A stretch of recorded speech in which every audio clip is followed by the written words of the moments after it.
आपको बता दें, कांग्रेस ने लोकसभा चुनाव में अपने प्रत्याशियों के 12 प्रत्याशियों के नामों का ऐलान कर दिया। आपको बता दें, अभी प्रेस कॉन्फ्रेंस के जरिए कांग्रेस ने अपने 12 प्रत्याशियों का नाम ऐलान किया।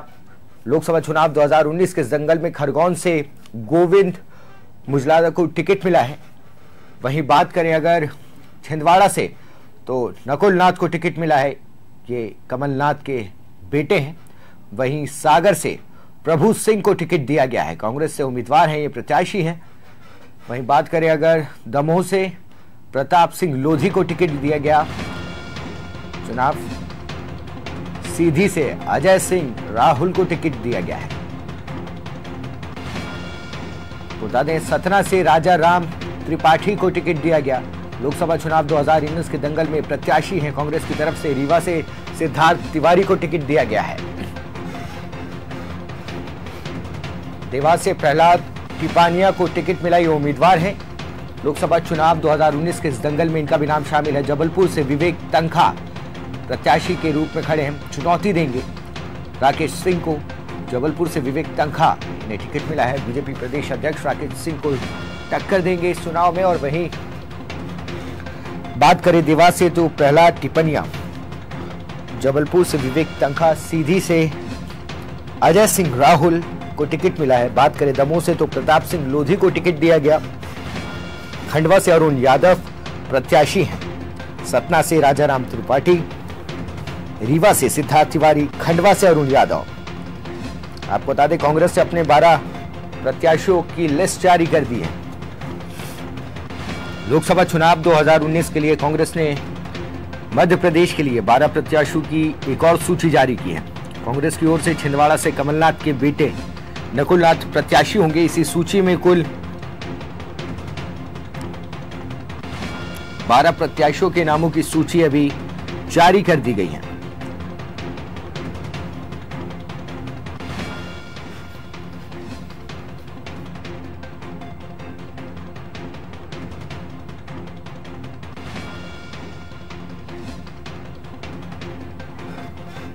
और इसी खबर पर हमारे साथ जुड़ चुके हैं एग्जीक्यूटिव एडिटर मनोज वर्मा। मनोज जी, कांग्रेस ने अपने 12 प्रत्याशियों के नामों का ऐलान कर दिया है, क्या कुछ कहेंगे इस पर? देखिए, लंबे समय से, पिछले कम से कम 8 दिन से लगातार रोज कयास लगाए जा रहे थे। दिल्ली में स्क्रीनिंग कमेटी की 2 से 3 बैठकें हो चुकी थी। मुख्यमंत्री कमलनाथ दिल्ली से जाकर कई बार लौट चुके थे, तो बार बार कयास लगाए जा रहे थे कि कांग्रेस की लिस्ट आज आएगी, कल आएगी, आज आएगी, कल आएगी। तो ये बहुप्रतीक्षित लिस्ट है, वो आज आ गई है। खुद कमलनाथ का नाम इस लिस्ट में है, उनके बेटे नकुल नाथ का नाम है, जिनके बारे में पहले से माना जा रहा था कि इनको टिकट मिलना है। लेकिन पहली लिस्ट में जब दोनों का नाम नहीं था तो लोगों को बड़ा आश्चर्य हुआ था। इसी प्रकार का जो नाम है अरुण यादव है, चाहे अजय सिंह हो, अजय सिंह को पहले ही संकेत दे दिए गए थे कि उनको सतना की जगह सीधी से मैदान में उतारा जाएगा। कल उन्होंने सीधी में अपने जो मतदाताओं से बातचीत की थी और एक तरह से भावुक अपील की थी कि ये मेरा आखिरी चुनाव है और अगर आपने मुझे हरा दिया तो आप अपना देखना क्या होगा, मेरा तो कुछ ना कुछ हो ही जाएगा। तो एक तरह से उन्होंने, एक तरह से जिस प्रकार के कयास लगाए जा रहे थे कि मुकाबला सीधी में उनका कठिन होगा, क्योंकि पूरी तैयारी उन्होंने सतना से की थी। अरुण यादव ने लंबे समय से प्रचार प्रसार शुरू कर दिया था खंडवा में। हालांकि स्थानीय स्तर पर उनका भारी विरोध हो रहा था। वहाँ कई सारे प्रत्याशियों, कई सारे उम्मीदवार, दावेदारों ने उनका विरोध किया था। इसी प्रकार जो निर्दलीय विधायक हैं शेरा भैया, उन्होंने अपनी पत्नी के लिए वहां से टिकट मांगा था और ये घोषणा कर दी थी कि अगर उनकी पत्नी को टिकट नहीं मिला तो वो निर्दलीय चुनाव मैदान में उतारेंगे।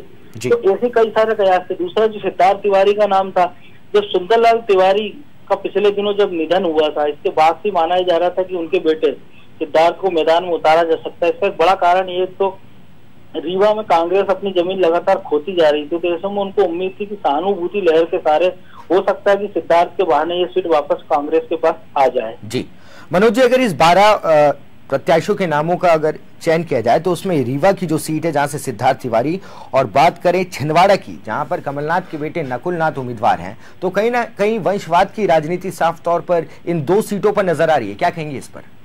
देखिए, कई सारी ऐसी सीटें हैं। खजुराहो सीट की अगर हम बात करें तो जो कविता सिंह है, उनके पति विक्रम नाथी राजा कांग्रेस के विधायक हैं। जयवर्धन सिंह, लक्ष्मण सिंह, दिग्विजय सिंह, एक तरह से पिता पुत्र और भाई, ये तीनों नेता, दोनों विधायक हैं, एक मंत्री है, और दिग्विजय सिंह खुद मैदान में है। तो कांग्रेस में कोई नई परंपरा नहीं है। खुद बाला बच्चन अपनी पत्नी के लिए खरगोन से टिकट चाह रहे थे, लेकिन इन टाइम पर उनका टिकट कट गया। इसी प्रकार से इंदौर से जीतू पटवारी अपनी पत्नी के लिए टिकट चाह रहे हैं। तो ऐसे कोई पहला उदाहरण नहीं है कांग्रेस में, ना ही बीजेपी में। बीजेपी में इस बार लोकसभा में जरूर उन्होंने बचने की कोशिश की है, लेकिन विधानसभा चुनाव में हमने देखा कि कई सारे नेता पुत्रों को उन्होंने मैदान में उतारा। लोकसभा में कई सारे दावेदार थे, चाहे गौरीशंकर हुसैन की बेटी मौसम बिसेन हो, चाहे गोपाल भार्गव के बेटे अभिषेक भार्गव मैदान में उसकी दाल ठोक रहे थे। तो ऐसे कोई दल इससे अछूता नहीं है। तो बाद में केवल सही सबके सब पार्टियों के नेता को यही कहना होता है कि हमने तो विनिंग कैंडिडेट जीता है, या जिसको हमने दाव लगाया है वो भले किसी भी दल से, भले किसी नेता का बेटा हो, बेटी हो, बहू है, पोती हो, पोता हो, लेकिन वो राजनीति में सक्रिय है और उनका बराबर से योगदान है। सिद्धार्थ तिवारी के बारे में जरूर कहा जा सकता है कि वो सक्रिय नहीं थे, क्योंकि सुंदरलाल तिवारी। मनोज जी, मैं आपको रोकना चाहूंगा। हाँ, ये हम आपको सुनाते हैं कि क्या कुछ कहा जबलपुर सीट से जो प्रत्याशी हैं विवेक तनखा ने। आइए सुनाते हैं उनका बयान। पार्टी ने इस वक्त मुझे जो कैंडिडेट बनाया हमारे पार्टी वर्कर्स के आह्वान पे, ये बात बहुत बड़ी है। For the first time party workers ने डिमांड किया कि हमको ये कैंडिडेट चाहिए, और पार्टी ने उस बात को स्वीकार करके उस कैंडिडेट को उनके पास भेजा। और सबसे बड़ी बात तो ये है कि जबलपुर की जनता और जबलपुर शहर, जबलपुर डिस्ट्रिक्ट, शेरमोली डिस्ट्रिक्ट, जबलपुर से मेरा एक प्रेम है, एक लगाव। पार्टी ने इस वक्त मुझे जो कैंडिडेट बनाया हमारे। और इसी पर हमारे साथ जुड़ चुके हैं वरिष्ठ पत्रकार राजपत अग्रवाल जी। राजपत जी, बहुत बहुत स्वागत है अनादि टीवी पर आपका। धन्यवाद धन्यवाद। राजपत जी, कांग्रेस ने अपने 12 प्रत्याशियों के नामों का ऐलान कर दिया है, क्या कुछ कहेंगे इन नामों के बारे में? हम लोगों को ये इंतजार था कि इस सूची में ग्वालियर चंबल संभाग के चारों कैंडिडेट के नाम आ जाएंगे जी, लेकिन नहीं हुआ है। ये देखकर बहुत इस बात को लेकर खेद भी है कि सिंधिया के गढ़ में और सिंधिया अपने प्रत्याशी डिक्लेयर नहीं करा पा रहे जी। मंगलवार को इस तरह की सूचना थी कांग्रेस सूत्रों से कि 3 सीटों पर नाम डिक्लेयर हो गए हैं, जिसमें मुरैना, भिंड और गुना। लेकिन आज जब सूची आती है तो उसमें ज्योतिरादित्य सिंधिया तक का नाम नहीं है जी। वो कहां से लड़ेंगे चुनाव जी, वो तय नहीं कर पा रहे हैं, या सीईसी में कोई और मंथन है, इंदौर से भेजना है, कहीं और से लड़ाना है। लेकिन अभी तक ये जो स्थिति है कांग्रेस की, वो कांग्रेस को बहुत कमजोर दिखा रही जी। लाजपत जी, अगर बात करें जबलपुर सीट से विवेक तनखा प्रत्याशी हैं, राकेश सिंह जी को चुनौती देंगे, क्या लगता है इस सीट पर किसका पल्ला भारी रहेगा?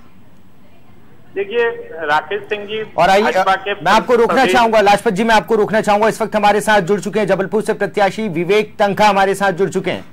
विवेक जी, बहुत बहुत स्वागत है अनादि टीवी पर आपका। जी नमस्कार। विवेक जी, फाइनली आपका 12 प्रत्याशियों के सूची में नाम आ गया है, आप राकेश सिंह को टक्कर देने वाले हैं, क्या कुछ कहेंगे? क्या रणनीति रहेगी आपकी इस लोकसभा चुनाव को आप कैसे देखते हैं? देखिए, 2 चीजें हैं कि मैं तो अपने आप को सौभाग्यशाली मानता हूं कि पार्टी ने मुझे इस लायक समझा जी, और दूसरा कि मैं उन सब पार्टी वर्कर्स को, और जिन्होंने पूरे एक मतहीन होके पार्टी को रिक्वेस्ट की थी कि तनखा साहब को लड़वाइए जी। ये जैसे कल कमलनाथ जी कह रहे थे कि ये रेयर होता है कि पार्टी डिमांड करती है कि हमको इनका कैंडिडेट चाहिए जी, और फिर हाईकमांड कहता है उस व्यक्ति को तुम जाओ लड़ाई लड़ो जी। तो मुझे खुशी है कि इतना ज्यादा कॉन्फिडेंस, इतना ज्यादा ट्रस्ट हमारे पार्टी के वर्कर्स और पार्टी के जो तमाम ऑफिस बेयरर्स है उनको हमारे ऊपर है, और मैं कोशिश करूंगा मैं उनका ट्रस्ट को फुलफिल करूं जी। विवेक जी, क्या रणनीति होगी इस बार? सामने आपके राकेश सिंह हैं इस बार। नहीं, देखिए, राकेश सिंह जी और विवेक तनखा तो कैंडिडेट्स होते हैं जी, मगर जो रणनीति, जो नीति और रणनीति जिसको आप कहते हो, वो पब्लिक की नीड होती है जी। पब्लिक जबलपुर का विकास चाहती है जी। जबलपुर की पब्लिक अपने पिछड़ेपन से परेशान है। वो यहाँ एम्प्लॉयमेंट चाहती है, यहाँ अस्पताल अच्छे चाहती है, यहाँ अच्छे स्कूल्स, कॉलेजेस और फैक्ट्रीज का रिवाइवल चाहती है, गारमेंट इंडस्ट्री का रिवाइवल चाहती है। मतलब जबलपुर समस्याओं से ग्रसित है इस वक्त जी। तो जो सबसे बड़ा इशू जबलपुर का होगा कि कौन कैंडिडेट जबलपुर के विकास के लिए बेटर रोल प्ले कर सकता है, ज्यादा अहम रोल प्ले कर सकता है। और आज राज शासन हमारा है, कमलनाथ जी हमारे मुख्यमंत्री हैं, कमलनाथ जी का महाकौशल से स्पेशल अटैचमेंट है, प्रेम है, और स्पेशली जबलपुर से। तो आज जितने जो संकेत होते हैं वो कांग्रेस और कांग्रेस के कैंडिडेट के पक्ष में है यहाँ पर। जी विवेक जी, अगर बात करें जबलपुर की, तो जबलपुर को करीब से आपने भी जाना है, एक जनप्रतिनिधि होने के नाते और एक जनसेवक होने के नाते आपको क्या लगता है जबलपुर की सबसे गंभीर समस्या क्या है जिस पर ध्यान देना होगा और वो सबसे बड़ी चुनौती होगी दोनों ही सरकार के सामने? देखिए, 2-3 चीजें जहाँ पर बहुत है जो बहुत इम्पोर्टेंट है। एक, यहाँ से करीब 8 से 10 हजार बच्चा बाहर पढ़ने जाता है, क्योंकि यहाँ एजुकेशन की वो बेस्ट फैसिलिटीज नहीं है जो जॉब क्रिएट कर सकती है। यहाँ अस्पताल, अच्छे टर्शरी केयर अस्पताल का अभाव है। एक ट्रेन भर के मरीज एक्सप्रेस कहते हैं रोज नागपुर जाती है, और यहाँ से एवरीडे एयर एम्बुलेंसेज दिल्ली जा रही है, बॉम्बे जा रही है। तो एम्प्लॉयमेंट, हेल्थ, एजुकेशन, ये सबसे बड़ा इश्यू होगा। शहर का डेवलपमेंट सबसे बड़ा इश्यू होगा। फैक्ट्रीज का जो पिछड़ापन है, जो फैक्ट्रीज पे प्रति पिछले 30 साल से ध्यान नहीं दिया गया है, वो एक बड़ा इश्यू होगा। तो ऐसे कई इश्यूज हैं जो जबलपुर के विकास से कनेक्टेड है, जबलपुर की अस्मिता से कनेक्टेड है। बहुत बहुत शुक्रिया विवेक जी तमाम हमसे बातें करने के लिए। तो ये थे विवेक टंका, जबलपुर से कांग्रेस की तरफ से ये प्रत्याशी हैं। और हम वापस जोड़ना चाहेंगे वरिष्ठ पत्रकार लाजपत अग्रवाल जी को हमारे साथ। लाजपत जी, अगर बात करें, हमने विवेक टंका जी से बात करी अभी, उनका कहना है कि साफ तौर पे जो सुविधाएं से वंचित है, एजुकेशन और हेल्थ एक बड़ी समस्या है वहां के लिए। तो क्या लगता है इस बार इस चुनौती को पूर्ण दोनों ही सरकार कर पाएगी या फिर यह एक चुनावी मुद्दा बनकर रह जाएगा?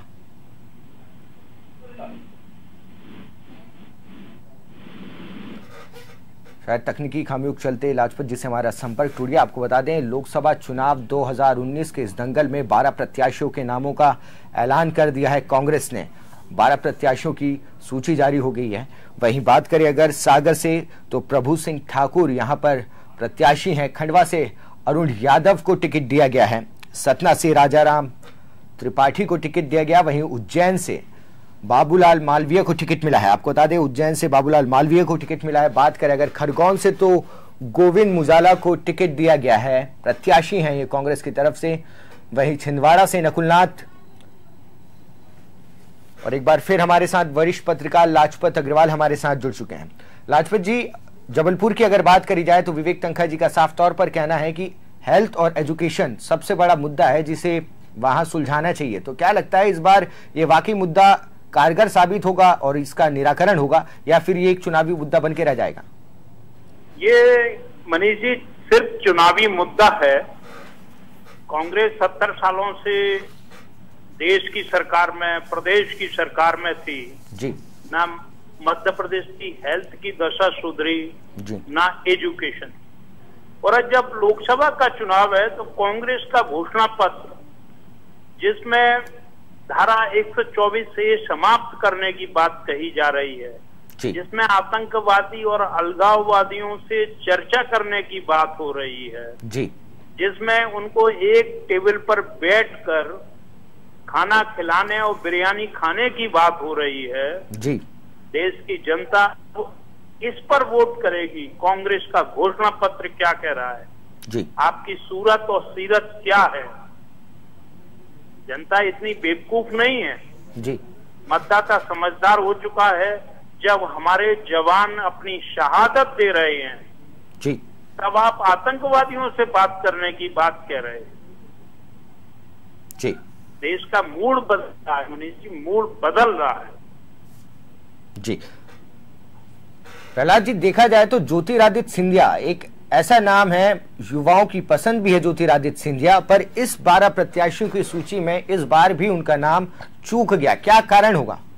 इसका मूल कारण तो मुझे ये समझ में आ रहा है कि मध्य प्रदेश के मुख्यमंत्री कमलनाथ जी, पूर्व मुख्यमंत्री दिग्विजय सिंह जी, नेता प्रतिपक्ष रहे पूर्व अजय सिंह जी और अन्य जो कांग्रेस के लीडर हैं जी, जो सिंधिया से कहीं ना कहीं ज्वेलसी रखते हैं, वे उनको घेरना चाहते हैं उनके ही गढ़ में जी। इसलिए ना तो सिंधिया जी का नाम तय हो पाया। कभी बात आती है उनको इंदौर से लड़ाया जाए, उनको किसी कठिन सीट से लड़ाया जाए जी, तो आपको देखना पड़ेगा मुरैना, भिंड, ये दोनों कठिन सीट हैं और ग्वालियर भी कांग्रेस के लिए कम आसान सीट नहीं है जी। लेकिन इस सूची में नाम उम्मीद थी कि चारों सीट डिक्लेयर होंगी जी, लेकिन ऐसा नहीं हुआ। अब ये समझ में नहीं आ रहा है, ये तो राहुल गांधी जाने और उनकी टीम। जी प्रहलाद जी, बात करी जाए कांग्रेस के मैनिफेस्टो की, घोषणा पत्र की, इस घोषणा पत्र के जारी होने के बाद तमाम सियासी सरगर्मियां चालू हो गई थी, तमाम तरह की बातें उठ रही थी कि वापस वंशवाद को सामने लाने की, क्रांतिकारियों को मारने की बात, कहीं पे देशद्रोह की बात हो रही थी। तो क्या लगता है इस बार का जो मैनिफेस्टो है कांग्रेस का, ये लोकसभा चुनाव में कारगर साबित होगा या फिर मुंह की खानी पड़ेगी?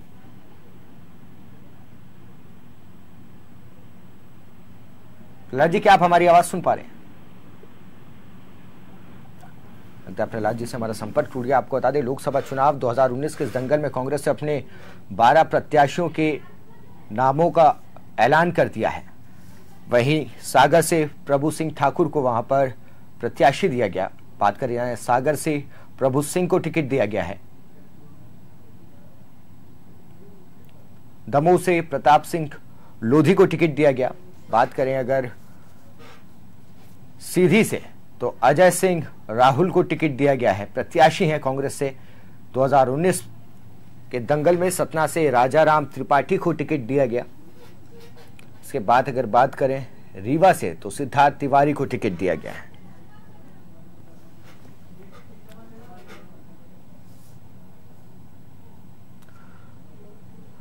और हमारे साथ जुड़ चुके हैं editor in chief Manoj Verma ji. Manoj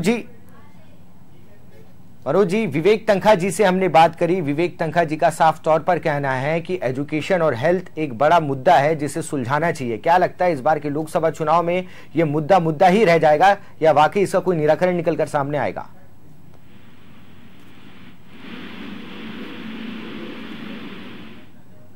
बहुत बहुत धन्यवाद मनोज जी। तो आपको बता दें, लोकसभा चुनाव 2019 में